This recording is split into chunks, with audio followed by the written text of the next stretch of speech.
ओम शांति। आज 16 फरवरी 2022। परमात्मा शिव ने कहा, मीठे बच्चे, वर्तमान समय अर्थात संगम युग पर भगवान आए हैं हम बच्चों की दिल व जान से सेवा करने। अभी ये 5000 वर्षों का सृष्टि चक्र रूपी ड्रामा पूरा होता है, इसलिए अब सबको वापस जाना है। अभी ये 5 तत्व पतित हो गए हैं, इसलिए सबके शरीर भी पतित हैं।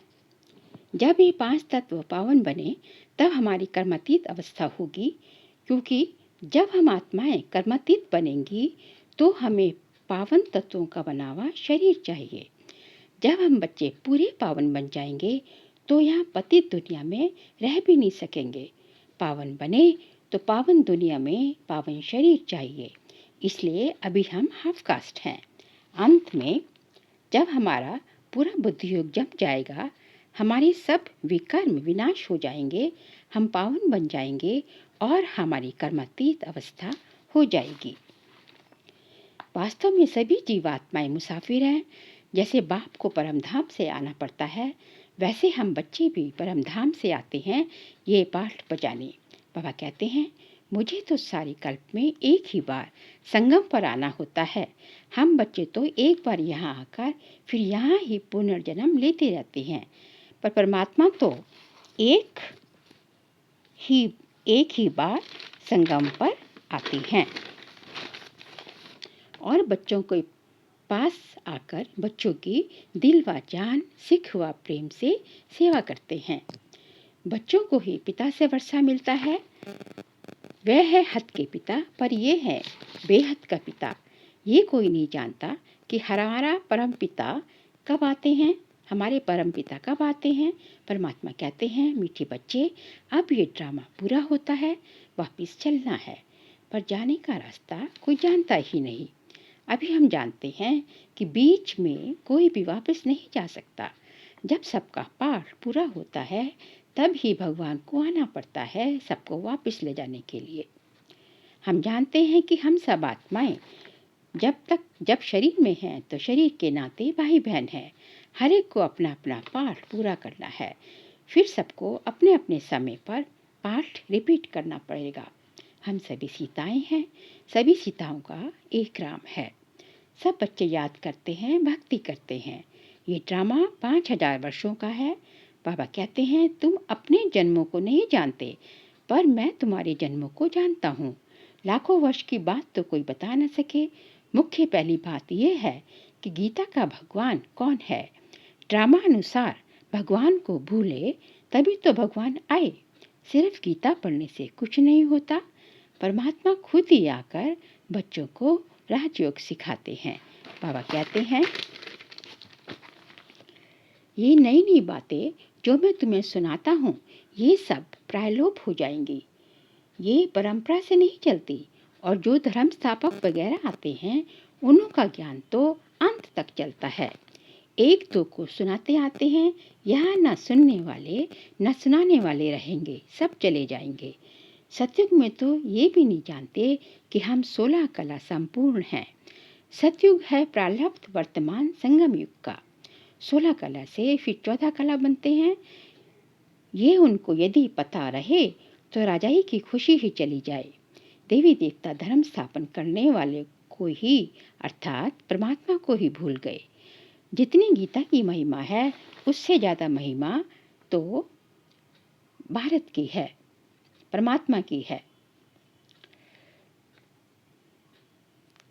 और कोई धर्म स्थापन करने वाले को भगवान नहीं कहेंगे। भगवान तो एक ही निराकार है, बाकी सब है साकार। गाया भी हुआ है श्रीमद् भगवत गीता। वह सबका सदगति दाता है। इस समय सब धर्मों प्रधान कब्र दाखिल हैं, फिर बाबा आकर सबको जगाते हैं। ये पुरानी दुनिया तो खत्म ही होने वाली है। सरसों माफिक सब पिस जाएंगे। सतयुग में बहुत छोटा देवी झाड़ होगा। ऊंचे ते ऊंचे भगवान फिर परमात्मा को सर्वव्यापी कहकर उसकी बहुत ग्लानि करी है। अगर सर्वव्यापी है तो फिर भक्ति कैसे हो सकती है, क्योंकि किस किस की भक्ति करेंगे, क्योंकि सब जगह भगवान है। इसको कहा जाता है अज्ञान।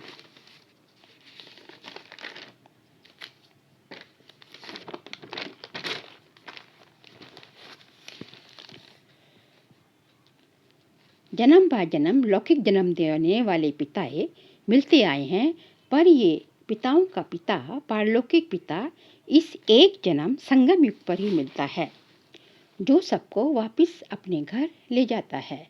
पहले पहले ऊपर से देवी देवता सिजरे की उतरते हैं। अब वह रचना बाप रच रहे हैं। ब्राह्मण द्वारा ब्राह्मण कैसे रचे? प्रजापिता ब्रह्मा द्वारा अडॉप्ट करते हैं।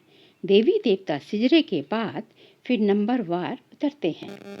इस समय हम हाफ कास्ट हैं, शूद्र से ब्राह्मण बन रहे हैं। पूरा पवित्र कर्मातीत पिछाड़ी में बनेंगे। अभी हम बच्चे संगम युग पर हैं। सच्चा सच्चा कुंभ का मेला ये है। पानी की गंगा पर जाना ये है भक्ति मार्ग। सन्यासी लोग स्नान करने जाते हैं, फिर भी कह देते हैं कि आत्मा निर्लेप है। बाबा कहते हैं भक्ति मार्ग में तुमने बहुत कुछ सुना है, अब जज करो राइट क्या है। ये ज्ञान है अमर कथा, जिससे हम अमरपुरी के मालिक बन जाते हैं। हमें कभी वहाँ काल नहीं खा सकता। वहाँ कभी ऐसे नहीं कहेंगे कि फलाना मर गया। यहाँ मौत का कितना डर रहता है। वहाँ तो सिर्फ चोला बदलते हैं। जितनी भगवान की महिमा है उतनी भारत की भी महिमा है, परंतु परमात्मा को नहीं जानते कि वे कब आए। सतयुग में देवी देवताएं थे। जब सतयुग की आयु ही लाखों वर्ष कह दी तो देवी देवताओं की संख्या भी अनगिनत हो जानी चाहिए। बाबा कहते हैं कोई भी बुद्धि से काम नहीं लेते। कहते हैं गऊ के मुख से गंगा निकलती है सारी ज्ञान की बात। फिर सूक्ष्म वतन में बहलाती कहाँ से आ गया। ये सब बातें बाबा अपने मोस्ट बिलव्ड बच्चों को ही समझाते हैं। बाबा कहते हैं है तो सब मेरे बच्चे, परंतु हम मोस्ट बिलव्ड बनते हैं। बाबा कहते हैं शास्त्रों में लक्ष्मी नारायण का कुछ दिखाया नहीं कि कब आए। राम को त्रेता में दिखाते हैं, कृष्ण को द्वापर में, जबकि राधे कृष्ण है सतयुग के। बाबा कहते हैं ये सब बातें हम बच्चे ही अब जानते हैं। दुनिया वाले समझते हैं धर्म स्थापन कर फिर स्थापक वापस चले जाते हैं। अरे तब फिर पालना कौन करेंगे? हद की रचना करने वाले माता पिता भी अल्पकाल क्षणभंगुर सुख देते हैं। एक गीत में कहते हैं भारत का क्या हाल हो गया है, फिर दूसरे गीत में कहते हैं हमारा भारत सबसे ऊंचा। बाबा पूछते हैं क्या भारत अभी ऊंचा है? नहीं, अभी तो बिल्कुल ही पतित है। बाबा कहते हैं बच्चे धीरज धरो, ये भी खेल है। अभी तुम्हारे दुख के दिन पूरे होकर सुख के दिन आ रहे हैं। इस नर्क को स्वर्ग बनाने परमधाम निवासी परमपिता पराये देश आते हैं। बाबा कहते हैं मेरा भारत जन्म स्थान है। नहीं तो कोई बताए निराकार परमात्मा कहाँ आया, किस शरीर में आया, कब आया, क्या करने आया, कोई भी बता ना सके।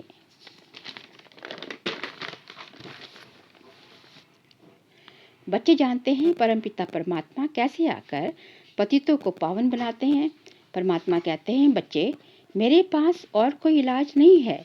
लाडले बच्चों तुम मुझे ही पतित पावन सर्वशक्तिमान कहते हो।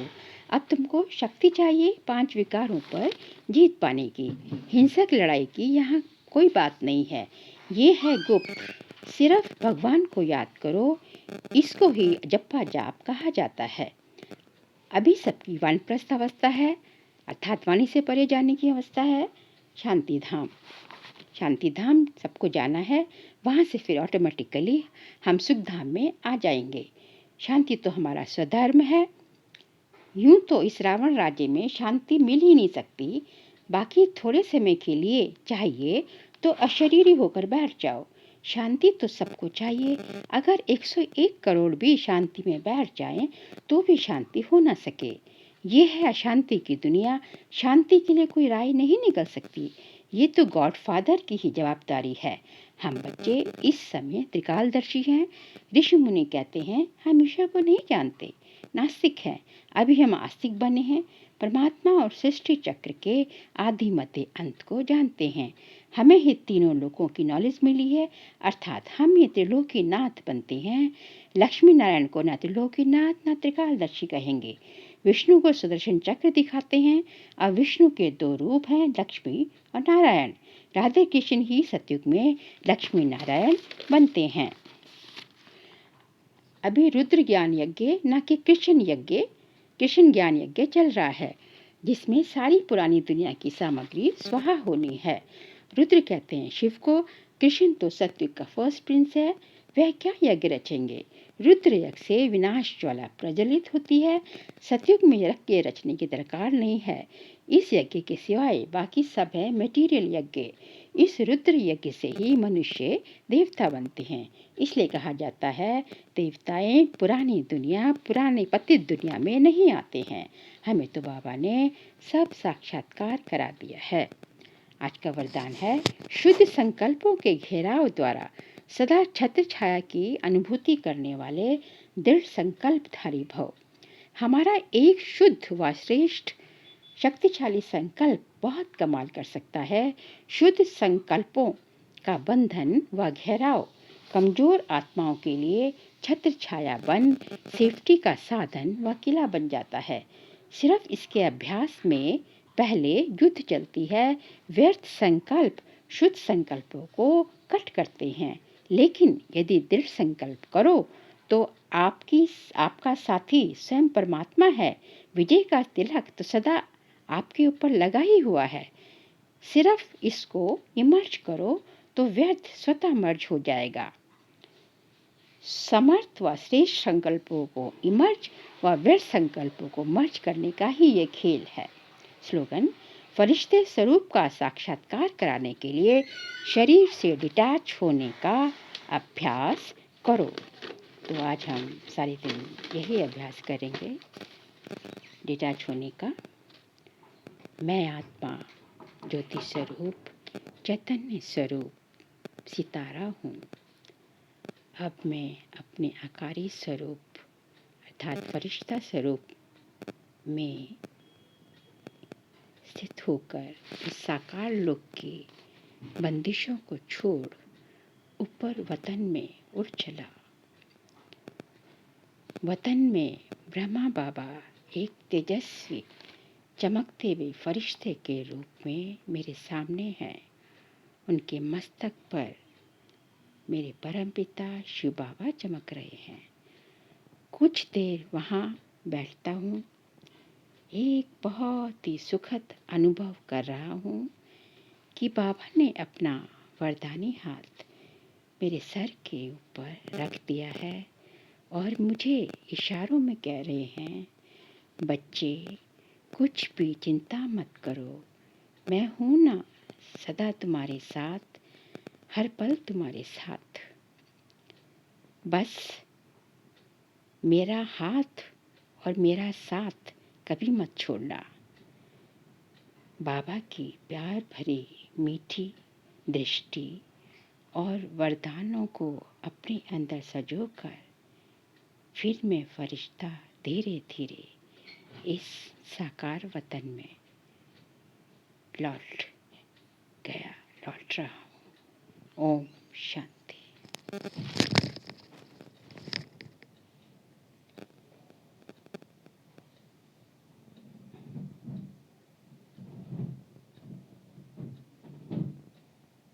चौदह